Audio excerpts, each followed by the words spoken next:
different types of heads are energies of a liquid in motion. There are three types of energies or heads of flowing liquids. Number one, potential head or potential energy. This is due to configuration or position above some suitable datum line. अब ये datum line क्या है, इससे क्या मुराद है? Reference line. For example आप surface of the earth को reference मान लेते हैं, तो अगर किसी चीज़ को ज़मीन से सरफेस ऑफ द अर्थ से ऊपर जो है वो लेके जाएं, तो उसके लिए हमें वर्क करना पड़ेगा. For example 1 metre, 2 metre, 5 metre या 10 मीटर्स आप ऊपर ले जाते हैं, तो उसके लिए हमें वर्क करना पड़ेगा जो कि as a potential energy store हो जाएगा, जो कि इन फ्यूचर उसको यूज़ किया जा सकता है. And it is denoted by ji.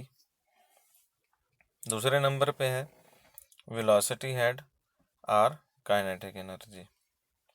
This is due to velocity of the flowing liquid and is measured as v square over 2g. Square of the velocity और इसकी रेशियो लेनी है double of the gravitational acceleration. G जो है वो क्या है, gravitational acceleration है.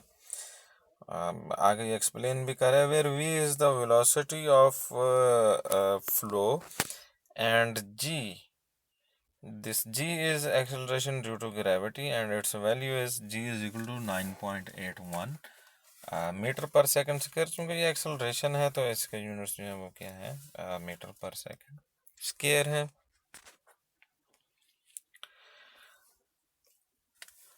तीसरे नंबर पे प्रेशर हेड और pressure energy, and this is due to the pressure of liquid and reckoned as P over W. इसको इस तरह से कंप्यूट किया जाता है, P over W. अब ये बताएगा कि P क्या है इसमें और W क्या है. Where P is the pressure and W is the weight density. अब ये वेट डेंसिटी से क्या मुराद है? डेंसिटी जो हम ऑलरेडी जो हम इसकी डेफिनेशन जानते हैं वो मैस के हवाले से है. डेंसिटी जो है वो डिफाइन की जाती है मैस पर यूनिट वॉल्यूम. और ये जो वेट डेंसिटी है इसकी जो डेफिनेशन है ये कैसे डिफाइन किया जाएगा? वेट पर यूनिट वॉल्यूम. तो वेट पर यूनिट वॉल्यूम को हम क्या कहेंगे? वेट डेंसिटी का नाम देंगे.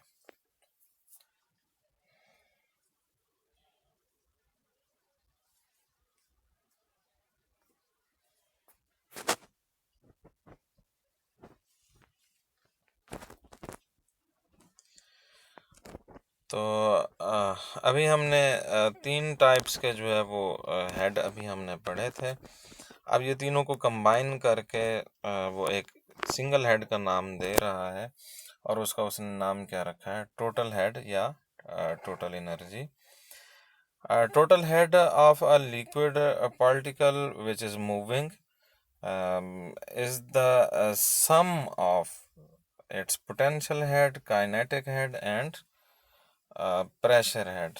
यानी तीनों हेड जो हैं वो उनको सम अप कर दें तो उसको जो है वो क्या नाम दिया उसने? टोटल हेड का नाम दिया है. और इस इक्वेशन 6.1a में आप देखें कि ये जो टोटल हेड है उसमें उसने क्या कर दिया है?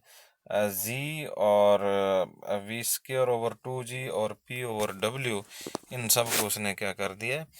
ऐड कर दिया और इसको उसने टोटल हेड का नाम दे दिया. और इस हेड के जो यूनिट हैं वो क्या हैं? मीटर हैं. अब ये हम इसको देख लेते हैं कि ये मीटर इसके जो यूनिट हैं वो उसने कैसे लिए हैं, कैसे बनाए हैं. एक बात याद रख लें, जहन में रख लें कि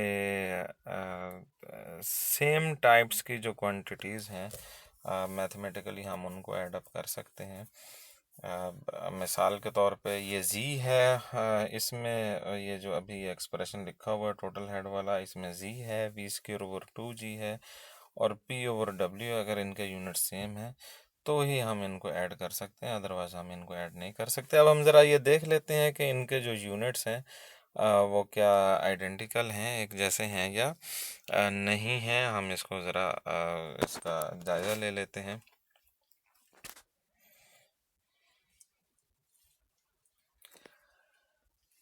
तो यूनिट ऑफ जी चूंकि लेंथ की बात हो रही थी, तो लेंथ को हम अगर मीटर में यूनिट मान लेते हैं डिस्कशन के लिए अभी फ़िल वक्त इस वक्त, और जी के यूनिट अगर हम एम ले लेते हैं, तो unit of v square over 2 g, इसके यूनिट भी क्या होने चाहिए, मीटर होना चाहिए। और ये अभी हम ये देख लेते हैं वी स्क्वेयर। अब वी स्क्वेयर, अगर हम सिर्फ वी स्क्वेयर की हम बात करें तो इसके यूनिट क्या है, वी के मीटर पर सेकंड है, और स्क्वेयर की वजह से मीटर पर सेकंड, और सारे का स्क्वेयर हो जाएगा। ये यहाँ पे आपको नज़र आ रहा है।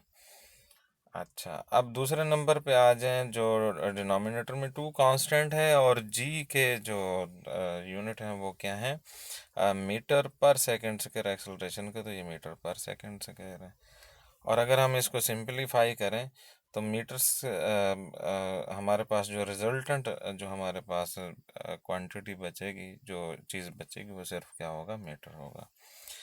इसी तरह से आप तीसरी जो क्वांटिटी है, तीसरा हेड जो है pressure head, P over W से हम उसको डिनोट कर रहे थे, तो इसके बारे में भी हम देख लेते हैं कि पी ओवर डब्ल्यू, तो पी चूँकि प्रेशर है और उसके यूनिट हैं न्यूटन पर मीटर स्क्वायर।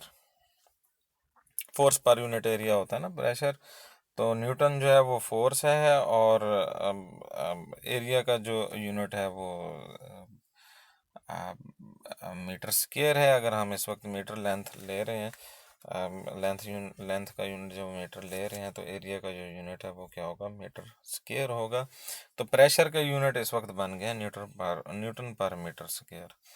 और जो नीचे डिनोमिनेटर में डब्ल्यू है, जिसका अभी हम जिक्र कर चुके हैं कि ये क्या है, वेट डेंसिटी है।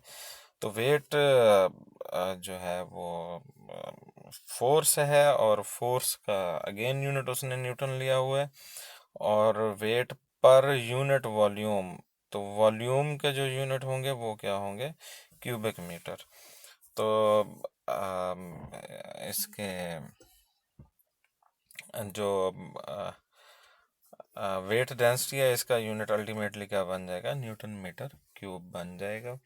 और अगर हम इसको ओवरऑल इसको हम सिंपलीफाई करते हैं, बिल्कुल सादा सी ये इसमें सिंपलीफिकेशन होगी, बहुत अर्ली क्लासेस में हम इसको देखते हैं। तो इसको सिंपलीफाई करें तो हमारे पास जो है वो क्या बनेगी, फाइनल हमारे पास जो है वो मीटर आ जाएगा। इसका मतलब ये हुआ कि ये जो अभी हमने ऊपर तीन जो चीज़ें हमने अभी यहाँ पे ऐड की हुई हैं टोटल हेड में इस जगह पे, तो इसमें ये क्या है, सब का यूनिट जो है वो क्या है, मीटर है, और इनको हम ये ऐड कर सकते हैं। नीचे उसने टोटल एनर्जी ई के हवाले से भी उसने बात कर दिया कि जी टोटल एनर्जी ई है, और इसको उसने लिखा है g plus v square over 2 g plus p over डब्ल्यू। और इसके साथ इसने यूनिट लिख दिया न्यूटन मीटर पर किलोग्राम। ये थोड़ा सा कंफ्यूजिंग है, ये यूनिट एनर्जी का यूनिट नहीं है। अगर कोई एनर्जी का यूनिट यहाँ पे ये यूज़ हो रहा होता तो ये ठीक था। बैरल ऊपर हेड है और नीचे एनर्जी, एक ही चीज़ को उसने दो दफ़ा का नाम दिया है। ऊपर भी उसने यही डिफ़ाइन किया है कि ये जो हेड है और एनर्जी है, या तो उसने कहा कि हेड कह लें, या इसका इसी का नाम जो है वो एनर्जी भी उसने रखा हुआ है कि टोटल हेड की बात कर लें या टोटल एनर्जी की बात कर लें। तो इसको इंशाल्लाह देखेंगे, अगर इसके बारे में कुछ कोई नई बात होगी, मालूम होगी, तो ये मैं आप लोगों को बता दूंगा। तो आगे चलते हैं। Consider equation 6.1 A. Here three quantities are being added, so the units of these quantities must be same. The explanation of this is as under। तो ये सारी वही बात है जो हम ऑलरेडी कर चुके हुए हैं, तो इसमें कोई नई बात नहीं है, और चूँकि लिखा हुआ है इसलिए मैंने इसको पढ़ दिया है। अब हम अगली स्लाइड पे जाते हैं। अगली स्लाइड पे एक सॉल्व्ड एग्जांपल है, किताब में ये गिवन है, वहीं से ही इसका मैंने इमेज लिया हुआ है। इसके बारे में हम थोड़ी सी बात कर लेते हैं कि ये क्या है, पूछ क्या रहा है, और हमने अब गिवन इन्फॉर्मेशन क्या है और जो वो जानना चाह रहा है वो क्या है, तो इसको हम देख लेते हैं।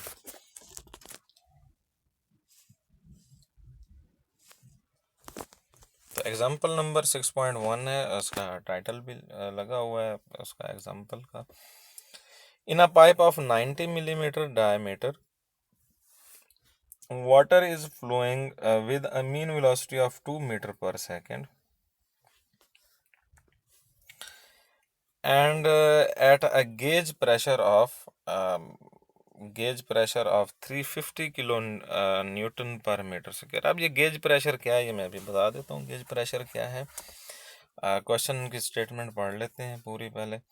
Determine the total head find करना है।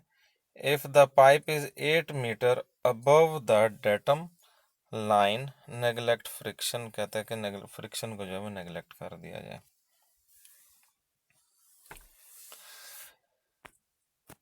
अब ये जो गिवन इंफॉर्मेशन है इसको उसने जो है वो पॉइंट वाइज उसने ये नीचे सोल्यूशन जहाँ पे उसने टाइटल दिया सोल्यूशन को, उसके साथ ही उसने लिख दिया diameter of the pipe 90 millimetre. अब ये जो टोटल हेड हमने फाइंड करना है उसमें ये डायमीटर ऑफ द पाइप इसका कहीं भी इसका फ़िलहाल काम इस एग्जांपल में नहीं है, तो इसलिए इस इंफॉर्मेशन का कोई काम नहीं होगा, कहीं पे भी आपको इसको यूज़ होती हुई नज़र नहीं आएगी।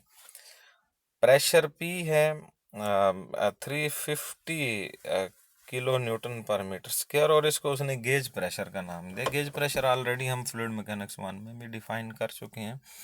गेज प्रेशर का मतलब ये है कि the pressure above the atmospheric pressure. अब एटमॉस्फेरिक प्रेशर वो है जो हमारे माहौल में, हमारे एटमॉस्फेयर में ऑलरेडी जो है वो एक वैल्यू मौजूद है। अब अगर आपने किसी चीज़ को मूव करवाना है तो आपको उससे ज़्यादा प्रेशर जो है वो लगाना होगा। तो एटमॉस्फेरिक प्रेशर से ऊपर इजाफी जो प्रेशर अगर आप लगाएंगे, यानी आप प्रेशर लगाएंगे उसमें से एटमॉस्फेरिक को जो है वो आप जितना एटमॉस्फेरिक प्रेशर मौजूद है उसको बैलेंस करने के लिए जो यूज़ हो जाएगा, बाकी जो बचेगा वो गेज प्रेशर कहलाएगा। तो इसको हम ये कह सकते हैं कि gauge pressure is the pressure which is above the atmospheric pressure. Mean total pressure जो आपने लगाया है उसमें से एटमॉस्फेरिक प्रेशर निकाल दें, तो फिर जो बाकी बचेगा उसको हम क्या कह सकते हैं, गेज प्रेशर कह सकते हैं। मैं यहाँ पे ये थोड़ा सा लिखने की कोशिश करता हूँ कि ये इसको आप नोट कर लेंगे कि P gauge this is equal to P total minus P atmospheric. ATM मैंने लिखा है, एटीएम से मुराद है कि एटमॉस्फेरिक। तो gauge pressure this is equal to difference of the total pressure applied minus the atmospheric pressure. तो इफेक्टिव प्रेशर जो है वो यही गेज प्रेशर ही होगा। तो इसलिए उसने जो दूसरी लाइन है उसके ऊपर उसने क्या किया है,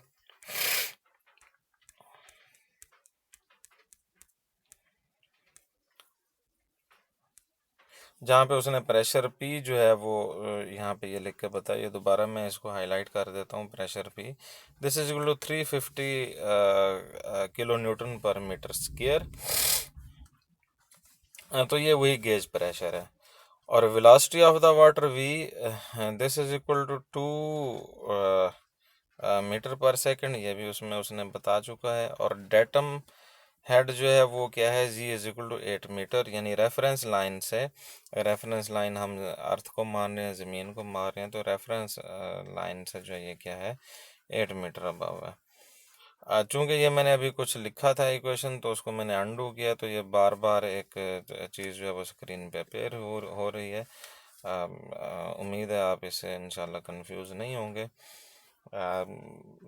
नेक्स्ट टाइम मैं इसके लिए कुछ और कहीं पे कोई इजाफी चीज़ लिखनी है मैंने, तो उसके लिए मैं कोई और जो है वो पेज यूज़ करूँगा इंशाल्लाह। तो ये दोबारा इंशाल्लाह इस तरह की चीज़ जो है वो अपीयर नहीं होगी। तो स्पेसिफिक वेट ऑफ वाटर, ये इसकी वो वैल्यू है, this is equal to 9.81 kilo newton पर मीटर क्यूब। तो अब ये सारी जो चीज़ें ऊपर मौजूद हैं इनको इसमें आप पुट कर दें। जी की जगह पे 8 पुट कर दिया है और वी स्क्वायर ओवर 2g, यहाँ पे ये वैल्यूज़ पुट करें, पी ओवर डब्ल्यू है सारी, तो एच जो है वो कैलकुलेट होके आ जाएगा। ये क्या है, 43.88 मीटर। ये इसका आंसर है। एक क्वेश्चन आपके लिए, इसको आप असाइनमेंट समझ लें, क्वेश्चन समझ लें, जो भी आप इसको लें। Water is flowing at the rate of 40 liters per second through a tapering pipe.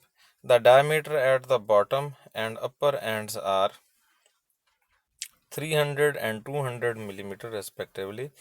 अब ये पाइप जो है वो यूनिफॉर्म नहीं है, एक साइड से वो 300 मिलीमीटर है उसकी जो है वो एंड, और दूसरी साइड से वो क्या है 200 मिलीमीटर है।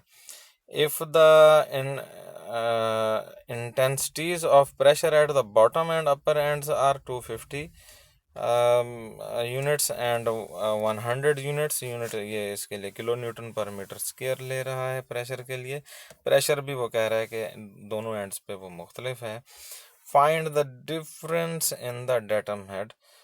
डेटम हेड का जो है वो डिफरेंस फाइंड करें कि डेटम हेड का डिफरेंस क्या होगा। इसके लिए मैं आपको थोड़ा हिंट दे देता हूँ।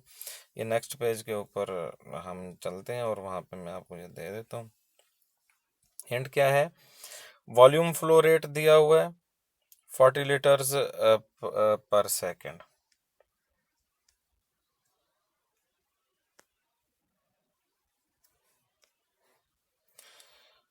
तो convert it into unit metre cube per second.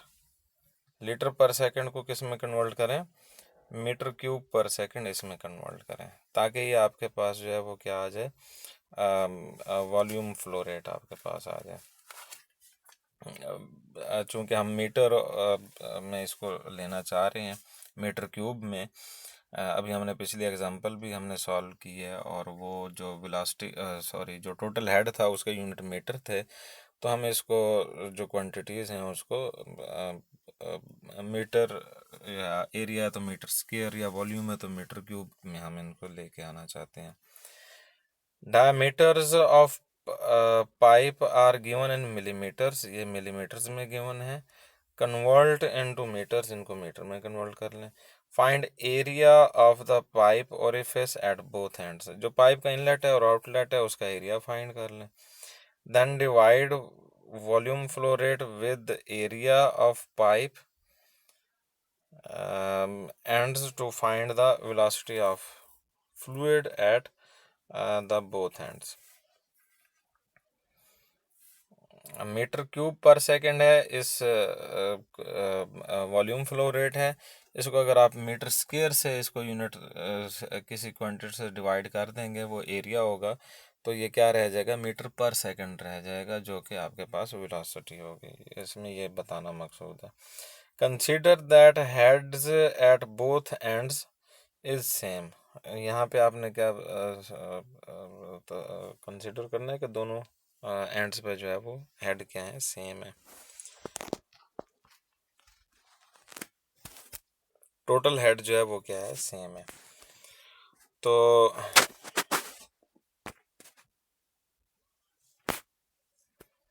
Find the difference in datum head, that is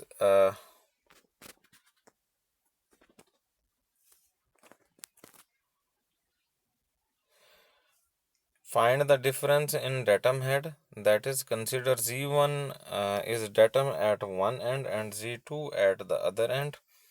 एक एंड पे z1 ले लें, एक एंड पे z2 ले लें। ये आपकी अपनी चॉइस है, किसको z1 कहते हैं किसको z2 कहते हैं। इनलेट को z1 कहते हैं, आउटलेट को z2 कहते हैं।